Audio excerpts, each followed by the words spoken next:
আসসালামু আলাইকুম। আজকে আমার জিনিয়াগুলো রিপোর্টিং করার দিন। সো জিনিয়াগুলোকে আমি একসাথে করেছি।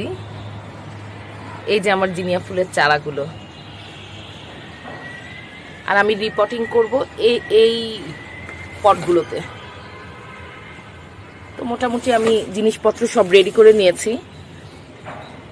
এখানে আমি যা যা একসাথে মিক্স করব, আমার সেই সব প্রোডাক্টগুলো আর এটাতে আমি মিক্স করব। ওকে, কাজ শুরু করে দিই।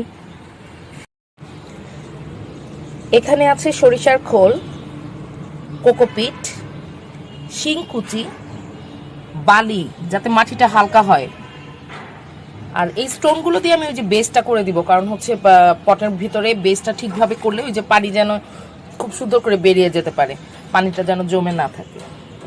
এটা ম্যানসারটা আগেই ওই মাটির সাথে মিশিয়ে দিব, যাতে ওই যে পোকা মাকড় বা মাটির ছত্রাকটা না হয়।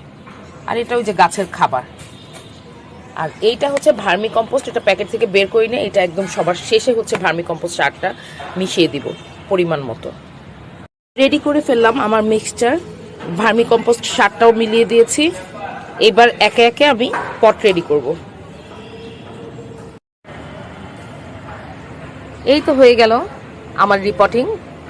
জিনিয়া এটা ডিপ অরেঞ্জ যেটা সেটা, জিনিয়ার এটা লাইট অরেঞ্জ, জিনিয়ার এটা অরেঞ্জ, জিনিয়ার এটা হোয়াইট আর ইয়েলোর কম্বিনেশন, হালকা মানে খুব হোয়াইটটা ওরকম খুব ফুল হোয়াইট না, একটু ক্রিম কালার।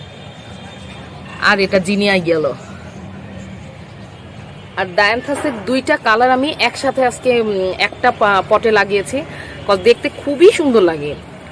আর ডায়ান্থাস খুব সুন্দর একটা ফ্লাওয়ার, কিন্তু ডায়ান্থাস সারা বছর হবে না। ডায়ান্থাস এই শীতকালটাতেই আমাকে একটু আনন্দ দিবে, এবং তারপর পুরো গাছই মরে যায়।